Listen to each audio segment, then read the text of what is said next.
शुरू कर रहे हैं और सबसे पहले हम लोग जानेंगे कि इंग्लिश के जो अल्फ़ाबेट्स हैं उसका हिंदी में ट्रांसलेशन क्या होता है। इंग्लिश में हमारे पास टोटल 26 अल्फ़ाबेट्स हैं। 26 अल्फ़ाबेट्स इंग्लिश में होते हैं। कौन कौन से हैं वो? A, B, C, D, E, F, G, H, I, J, K,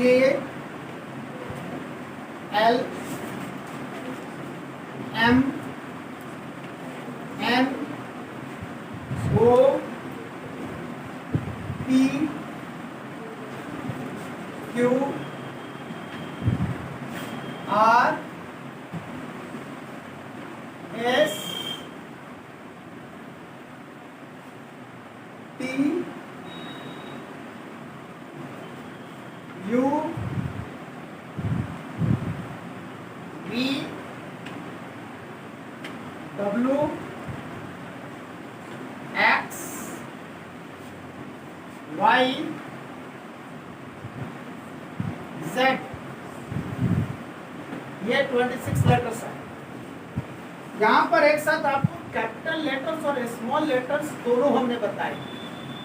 ध्यान से देख सकते हैं कैपिटल कैसे लिखते हैं और स्मॉल कैसे लिखते हैं। यहाँ पर F है, F स्मॉल F दो ढंग से लिखते हैं, दोनों ढंग यहाँ लिखा हुआ है।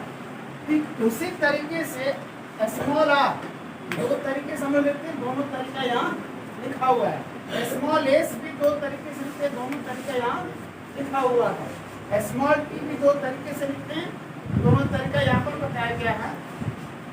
ठीक उसी तरह X स्मॉल x भी दो तरीके से और स्मॉल z भी दो तरीके से लिखा गया यहाँ बताया।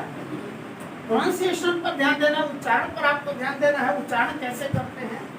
A, B, C, D, E, F, G, H, I, J, K, L, M, N, O, P, Q, R, S, T, U, V, W, X, Y, Z।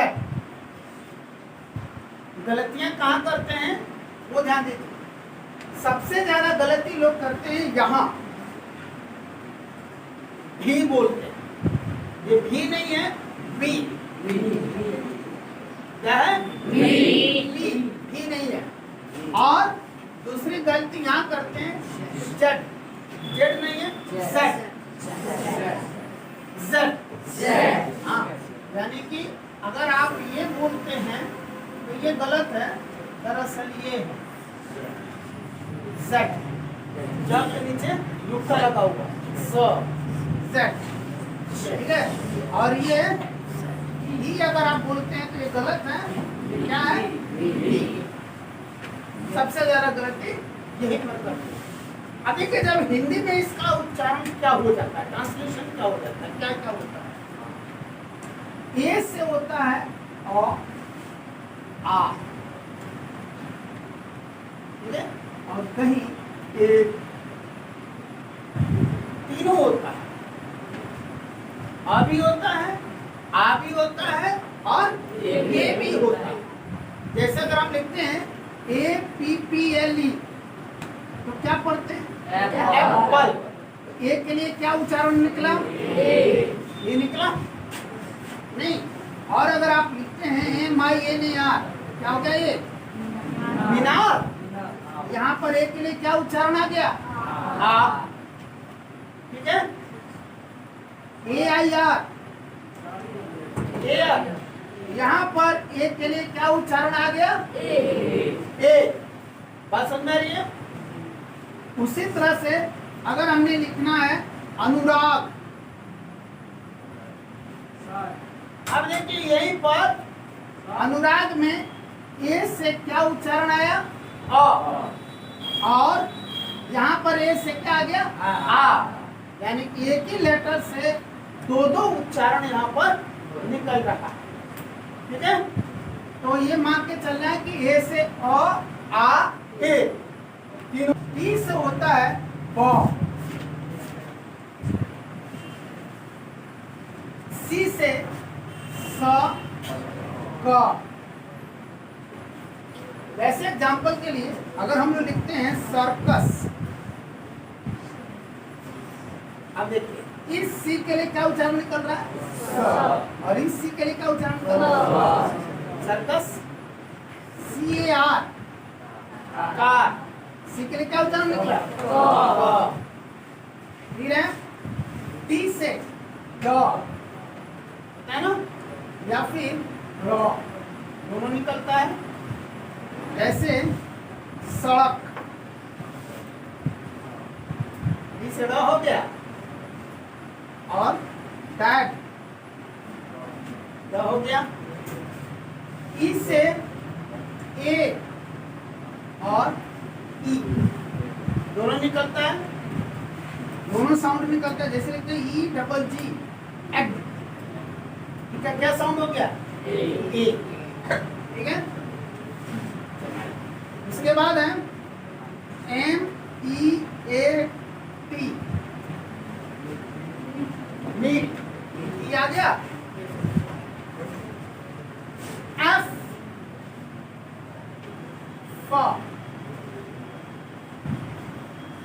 क्या उच्चारण होता है? जैसे हम लिखते हैं FN, फैन, अगर आप बोलते हो फ तो गलत है, इसका उच्चारण ये निकल रहा है फ, रुकता है यहाँ। ये अगर आप बोल रहे हैं फैन तो गलत है, फैन नहीं है, फैन। इस फ के लिए फिर क्या होता है? PH। इस फ के लिए क्या हो जाता है? PH। अगर कहीं PH लिखा है तब ये साउंड निकलेगा फ, और F लिखा है तो फ। क्लियर है? देने जी, जी से ज और ग, दोनों साउंड निकलता है। एग्जाम्पल के लिए गैरेज, इस जी से क्या निकला जी? ग, और गैरेज हो गया। H से हा, आई से ई, या फिर आई, दोनों साउंड निकलता है। एग्जाम्पल के लिए PIN, पिन, क्या उच्चारण निकला इसके लिए? पेन। और लिखा काइट, क्या आ गया? काइट आ गया। मैंने जे से ज, फॉर एग्जाम्पल जग, ठीक है। के से क, जैसे काइट में के से क हो गया था। एल से ला, फॉर एग्जाम्पल लॉयन, एल से लो हो गया। देन है एम, मा, फॉर एग्जाम्पल मैन, एम से मा हो गया। एन से ना, और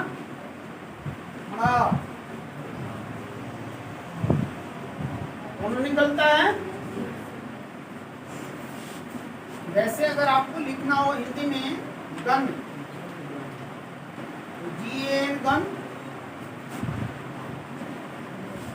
ये इसके लिए क्या लिखे? इन्हीं ना लिखे। और पर मैन में एम से क्या हो रहा था? नो, ओ से आ, ओ, आओ, तीन साउंड निकलता है। जैसे अगर हमने लिखा होप, HOP होप, होप के लिए क्या साउंड आ गया? और जब हमने लिखा ऑक्स, ऑरेंज, होप के लिए क्या साउंड निकलेगा? और फिर हमने लिखा OCCUPY, क्या पढ़ते हैं इसको? ऑक्यूपाई, वो क्या साउंड निकल गया? ठीक है। टी से प, वैसे पैरट, है ना? टी से क्या साउंड निकला? क्यू से होता है क, क नहीं क के लिए के है, क के लिए सी है, पर क इसके लिए क्यू है। White, white, queen, Quran. समझ बात? सभी जगह क्यू से क्या साउंड निकल रहा है? क। आर से र, है ना? ये वाला र, एक ये वाला र होता है, एक ये वाला र होता है, वो सब आर से साउंड निकल रहा है। जैसे अगर हमने लिखा रैट, आर से ये साउंड निकला, आए ना? और अगर हमने लिखा प्रसाद,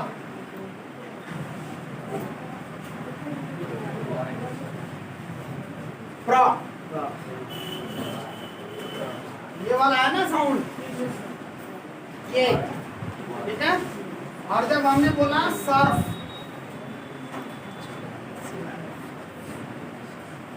सर्फ, आर के लिए क्या किया? रेफ,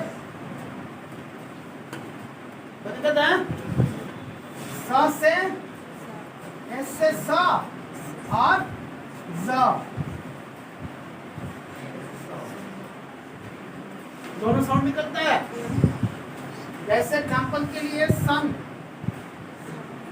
इससे क्या निकला? स, ठीक है। ओके, देन है टी से ट, ट, इसका नाम अगर तनु है कैसे लिखेंगे? एनवी लिखेंगे ना, ठीक से तो आ गया। और टोमेटो में, टोमेटो में टी फॉर क्या है? वही टी फॉर ट है ना। उसके बाद यू से आ, उ और यू। जैसे एग्जाम्पल के लिए हमने लिखा अम्ब्रेला, अम्ब्रेला में यू का क्या साउंड है? और है ना? अच्छा, और यहाँ में लिखा था ना कुरान, यहाँ पर यू का क्या साउंड निकला था? और जब हम अगर लिखे यूनिक, यू से क्या हो गया? यू, यूनिक, यूनिवर्सिटी, यूनिवर्स, ये वाला साउंड आता है। वी से Waugh, for example when, via value, वही साउंड आ रहा है। डब्ल्यू से वॉच, फॉर एग्जाम्पल वैक्स, वार, सभी जगह क्या साउंड निकल रहा है? और एक्स से क्या साउंड निकलता है जी? आधा को पूरा सौ, जैसे बोलते हैं ना लक्स, है ना? और ये भी साउंड निकलता है, एक तो ये निकला, दूसरा ये लक्ष्मी,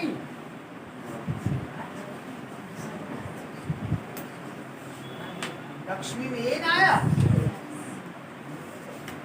वाइन से य, ई और आई, जैसे हमने लिखा याक, वाई पर क्या साउंड निकला? या। आर्मी, वाई के लिए क्या साउंड निकला? ई। स्काई, और जेड से होता है ज़। फॉर एग्जाम्पल ज़ेब्रा, जेड से क्या आया? तो ये हमने यहाँ पर सीखा साउंड्स ऑफ अल्फाबेट्स। कौन सा टॉपिक हमने कवर किया?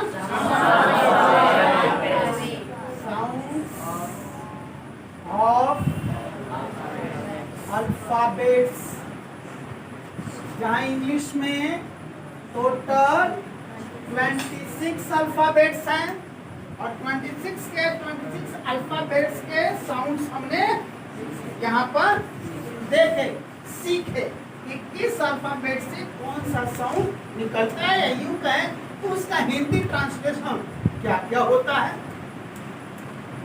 दोनों बातें बराबर है? यहाँ तक किसी को कोई डाउट है? नहीं है ना?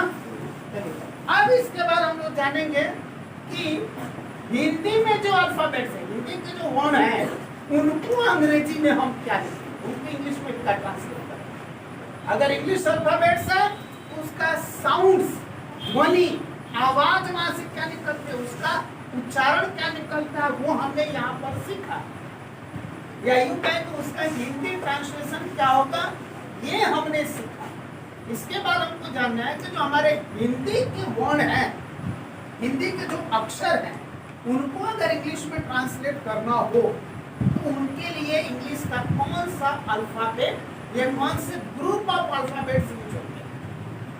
किसी अक्षर के लिए एक सिंगल अल्फाबेट हो जाता है, किसी के लिए ग्रुप में भी इस्तेमाल होता है। ये क्यों सीख रहे हैं जी?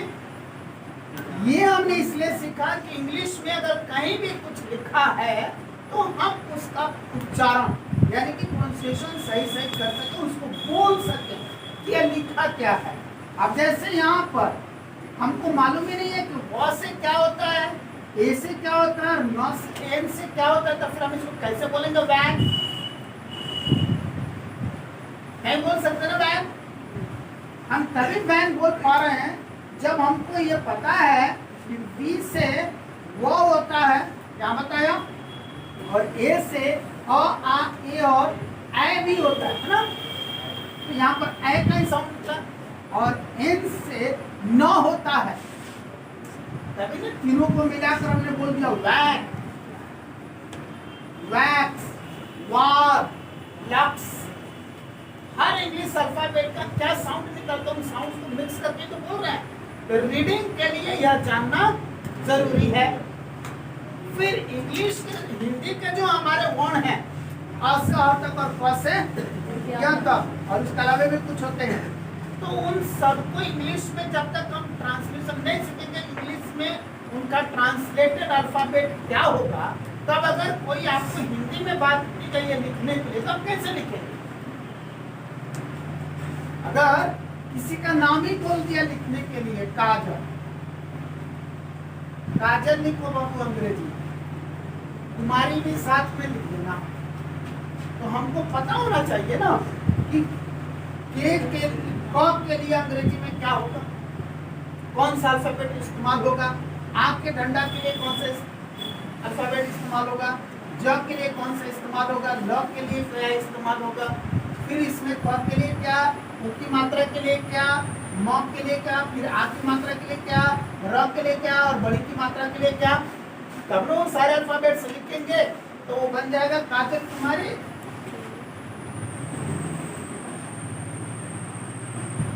ऐसे तो हिंदी को भी तो इंग्लिश में लिखने की जरूरत पड़ती है ना। और आजकल तो एडवांस जमाना है, सोशल मीडिया में किसी को मैसेज भेजना है तो कैसे भेजते हैं, कब आओगे, तो हिंदी में कब आओगे थोड़ा नहीं लिखते हैं लोग, ज्यादातर मैसेज ही ना आता है कब आओगे। ये चल रहा है आजकल ट्रेंड, मैसेज के लिए, व्हाट्सएप के लिए, किसी भी चीज के लिए। तो फिर हमें तो पता होना चाहिए कि हिंदी के किस अक्षर के लिए अंग्रेजी में कौन कौन सा अल्फाबेट इस्तेमाल होंगे। अगर आपको कुछ नोट डाउन करना तो नोट डाउन कीजिए, फिर मिटा कर हम लोग आगे देखें। अब हम लोग देखें हिंदी वर्णों या अक्षरों को इंग्लिश में कैसे ट्रांसलेट करेंगे। हिंदी में अ, आ, इ,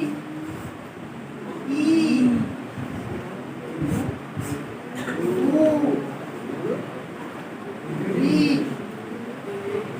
ए, ऐ, ओ, औ,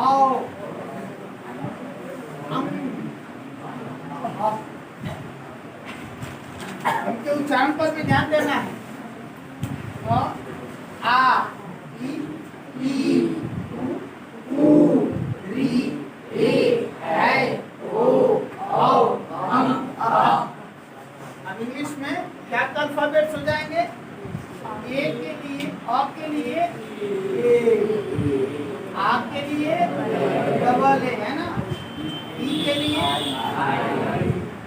और ई के लिए,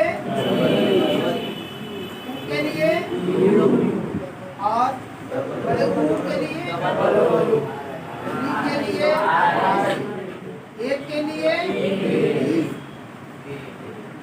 है ना, और ऐ के लिए ए आई, ओ के लिए ओ, औ के लिए आम के लिए और आ के लिए।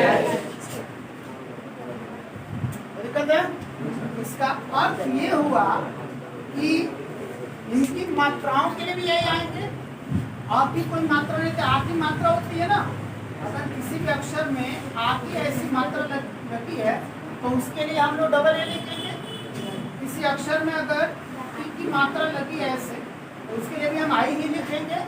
अगर किसी अक्षर में बड़ी ई की मात्रा ऐसे लगी है तब उसके लिए डबल ए लिखेंगे। किसी अक्षर के साथ ऊ की मात्रा है, छोटे ऊ की मात्रा अगर लगी है तो उसके लिए भी यू लिखेंगे। और बड़े ऊ की मात्रा अगर किसी अक्षर के साथ लगी है ऐसे तो उसके लिए भी हम लोग डबल ओ लिखेंगे। और री की मात्रा किसी अक्षर के साथ लगी है तो उसके लिए भी हम लोग आर आई लिखेंगे। और ए के लिए हम लोग क्या लिखेंगे, डी। ए की मात्रा के लिए, ए की मात्रा कैसे बनाते हैं ऐसे ना, तो इसके लिए भी ई लिखेंगे। ऐ की मात्रा ऐसे बनाते हैं, किसी भी अक्षर पर मात्रा लगे तो उसके लिए भी ए आई लिखेंगे। ओ की मात्रा के लिए ओ लिखेंगे।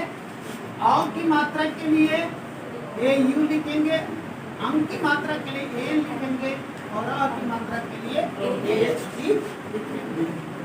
यहाँ तक दिक्कत है। अब हम देखते हैं ये अक्षर का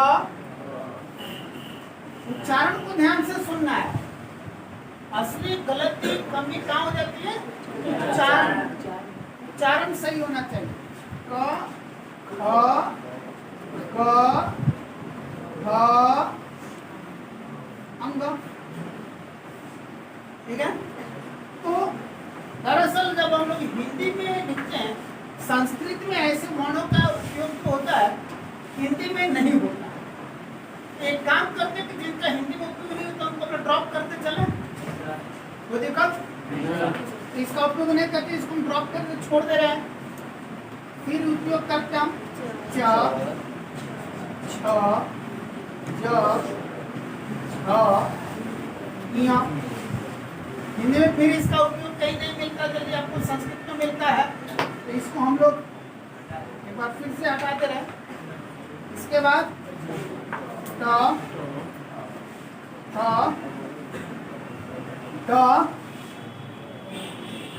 ध, ध, नहीं ना, क, ख, ग, ह, न, नहीं ना, प, ह, ब, ह, म, तो दिक्कत, य, र, ल, व तालव्य श मूर्धन्य श दंत स व श त्र य। इसके अलावा कुछ अक्षर और आते हैं, श्र व ह आते हैं ना। अब एक बार फिर से इनके उच्चारण पर पहले आप ध्यान दो, हमारे साथ बोलने की कोशिश करेंगे आप।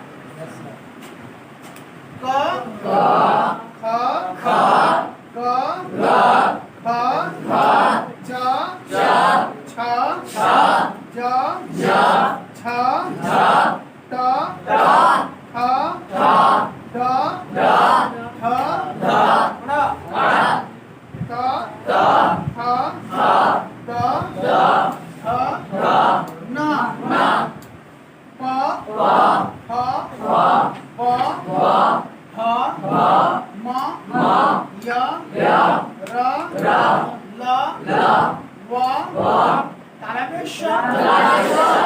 अब देखिए तालव्य का अर्थ होता है ताल, ये हिस्सा, इसका अर्थ ईश्वर का उच्चारण करते जो आपकी जीभ है ना, ऐसे मुड़ के उसमें सटनी चाहिए, ऐसा सटने की कोशिश करनी चाहिए। इसको बोलते हैं मूर्धन्य श। मूर्धन्य का अर्थ होता है वो हिस्सा, कंठ के तरफ का अंदर का हिस्सा, यानी कि बोलते वक्त जो आपका जीभ ऐसे है वैसे पीछे की तरफ मुड़ना चाहिए, तब इसका सही उच्चारण आएगा।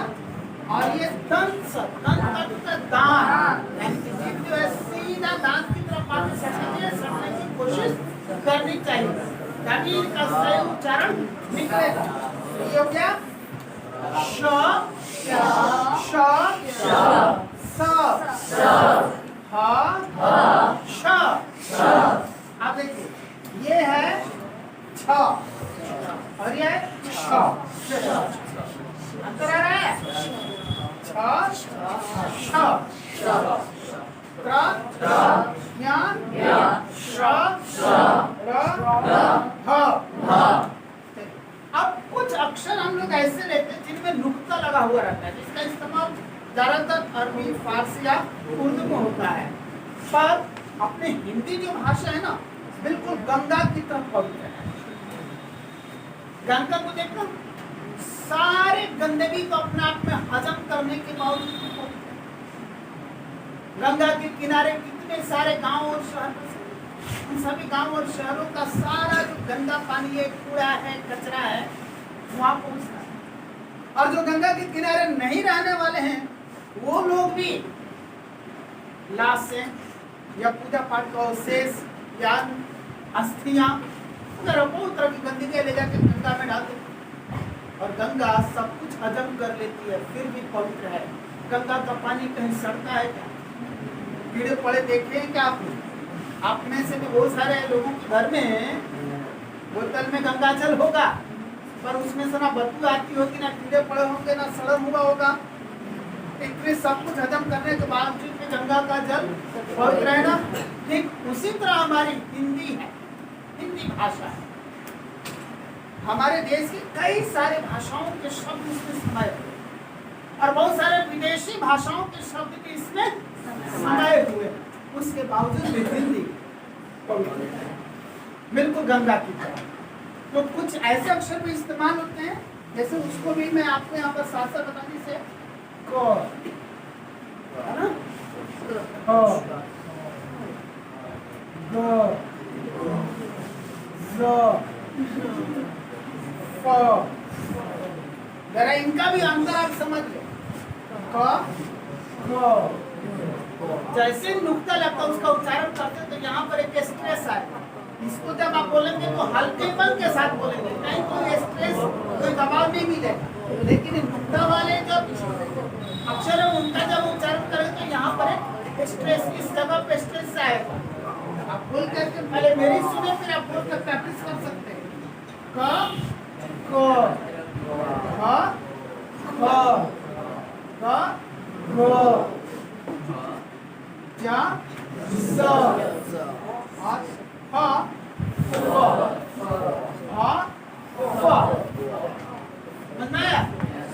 अब देखते हैं इनको इंग्लिश में क्या लिखेंगे हम लोग। क K A K S A G A G H A C H A. ध्यान से समझना, ध्यान से देखिए और साथ साथ समझिए। बेशक आपको लग रहा होगा कि आप ऊंची क्लास में और ये सारी चीजें आपको पहले से मालूम है, लेकिन फिर भी उसके अंदर कुछ बारीकियां हैं जो आपको नहीं पता। आपको उन बारीकियों पर ध्यान देना है। आपकी रिफाइनमेंट हो रही है, रिफाइन किया जा रहा है। आपके पास जो नॉलेज है उसको थोड़ा सा हम क्या कर रहे हैं, पॉलिश करके उसमें और ज्यादा शाइनिंग लाने की कोशिश कर, रिफाइन कर रहे हैं। ये रिफाइनमेंट के लिए ध्यान देना पड़ेगा, नहीं तो पहले से जो भी थोड़े बहुत आप कमी के साथ जानते हैं या गलतियों के साथ जानते हैं वही जिंदगी में रहते हैं। C H H A J H A दोनों के लिए टी ए दोनों के लिए टी एच दोनों के लिए टी ए दोनों के लिए टी एच ए दोनों के लिए एन ए और पी ए के लिए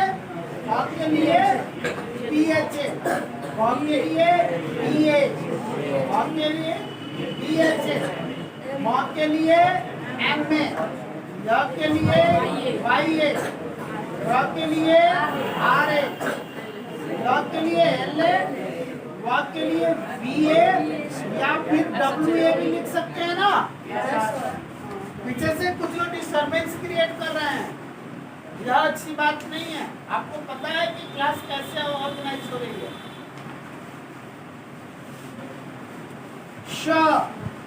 S H A S H H A H A K S H A है ना।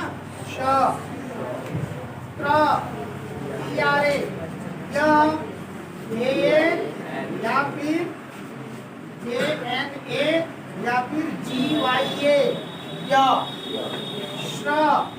एस एच आर ए ड भी लिख सकते हैं, आर भी लिख सकते हैं, है ना। डी एच ए भी लिख सकते हैं या फिर आर एच ए भी लिख सकते हैं। ए लगाना ना भूलें, मैं भूल जा रहा हूँ फिर भी लिख दे रहा हूँ, आप भी ना भूलें। ये मैं बताऊंगा सभी में एक क्यों लगा रहे हैं अभी।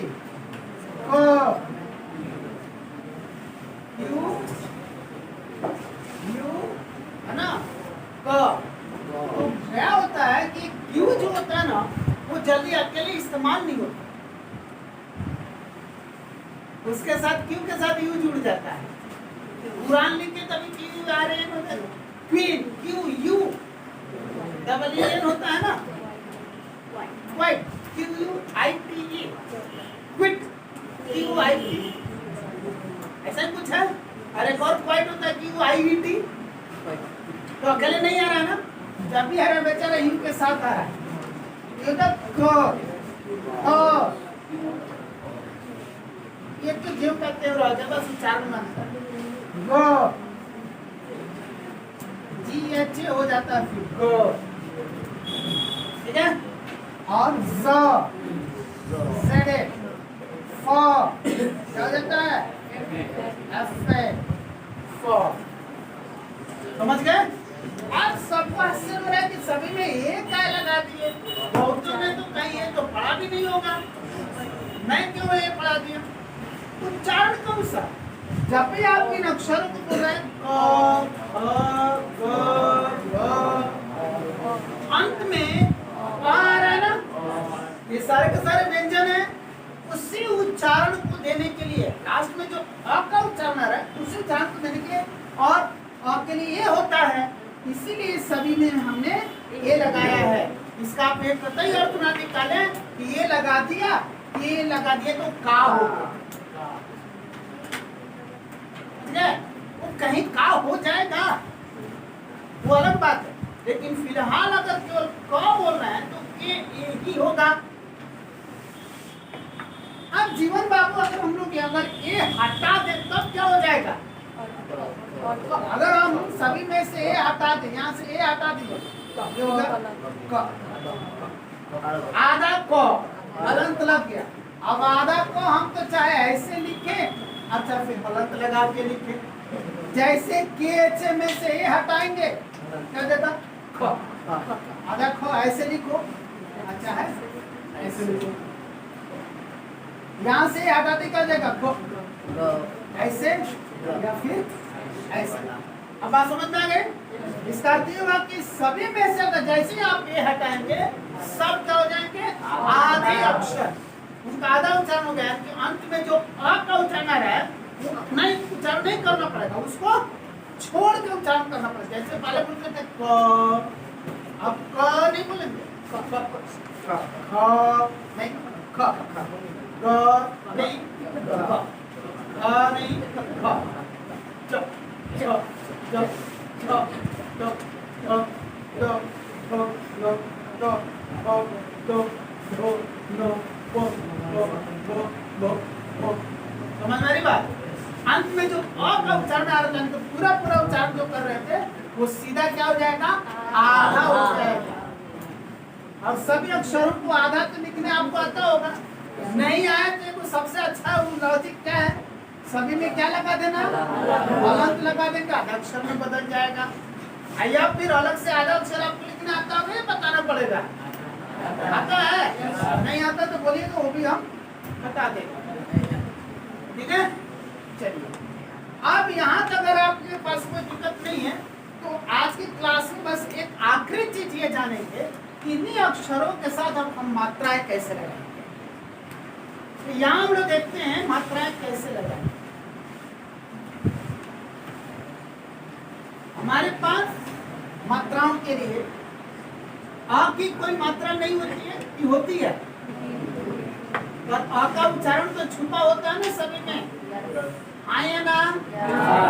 तो जब आप पूरा अक्षर लिखते तो आ की मात्रा छुपी हुई है, इसका अर्थ है कि आ का उच्चारण तो आएगा ही आएगा। आएगा तो सभी के साथ ये तो लगाना पड़ता है। और फिर आएगा आ के लिए मात्रा कैसी हो जाएगी? ऐसी। और फिर हम क्या लिखें उसके लिए? फिर के लिए ऐसी मात्रा, फिर इंग्लिश में क्या लगाएंगे उसके लिए? ई, है ना? बड़ी। इसकी मात्रा कैसी होती है जी? ऐसी। और उसके लिए फिर क्या लगाएंगे? इसकी मात्रा कैसे? तो ऐसे। फिर उसके लिए क्या लगाएंगे? ऊ,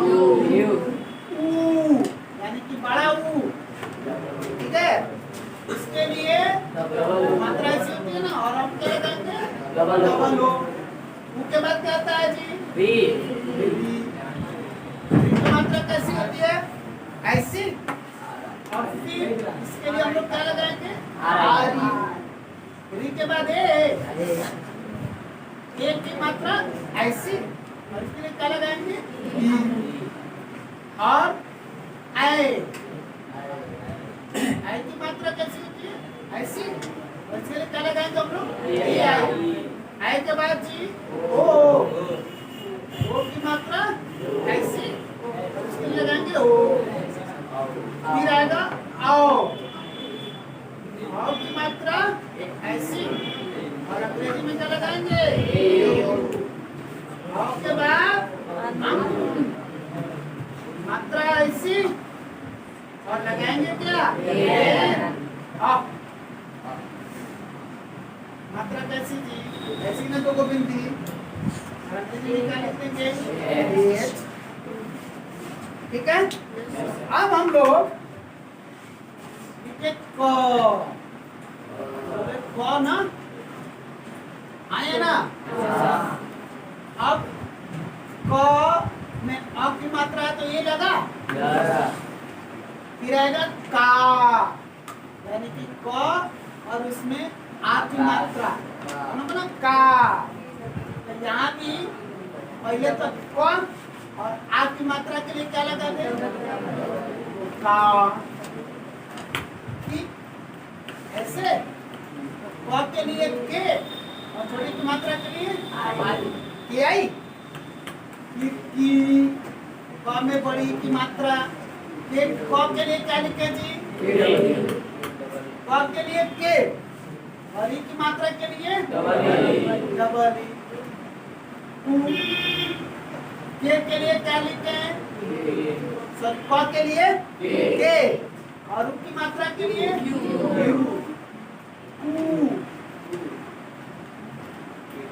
क के लिए और उ की मात्रा के लिए फिर क्री, क के लिए और ई की मात्रा के लिए फिर के, क के लिए क्या लिखे और एक की मात्रा के लिए क्या है? क में आई की मात्रा लग गई, क के लिए क्या लिखे और आई की मात्रा के लिए ए आई। फिर को, क के लिए के और ओ की मात्रा के लिए फिर क, क के लिए क्या लिखे और औ की मात्रा के लिए यू। कंग, क के लिए और अम की मात्रा के लिए क, क के लिए और औ की मात्रा के लिए एच। ठीक है, इसको हम लोग क्या बोलते हैं? 12 खड़ी। 12 खड़ी बोलते हैं। हाँ, तो 12 खड़ी ऐसे आपको प्रैक्टिस करनी है, क से लेकर के कहाँ तक? यहाँ तक। तो ये जितने सारे अक्षर लिखे ना, अब इन सभी अक्षरों में आ से अ तक की मात्रा लगा करके हिंदी में और फिर इंग्लिश में मात्रा लगा कर उसको लिख के प्रैक्टिस करना। रटने की जरूरत नहीं है। जहां आप 3 से 4 बार लिखे, जिंदगी भर के लिए याद हो जाएगा। बस समझ के लिखना है। अभी जैसे समझा के बताया ना, क लिया है तो क ऐसे लिख दिया, फिर क में सबकी मात्राएं जोड़ दिया हिंदी में। उसी तरह अंग्रेजी में क के लिए के लिख दिया और जो मात्राएं उसके लिए उन मात्राओं के बदले जो यहाँ पर लेटर बताए थे वो लेटर लगा दिए। तो इसी तरह क से शुरू करके हमको प तक चले जाना है और सभी में मात्राएं लगा करके प्रैक्टिस कर लेनी है। सिर्फ मात्राएं लगाने की प्रैक्टिस नहीं करनी है, बल्कि इनको बोलने की भी प्रैक्टिस करनी है। उच्चारण मायने रखता है। एक बार आप लोग ये वाला मेरे साथ बोले तो फिर बाकी आप बोलना अपने आप सीख जाएंगे। क, का, की,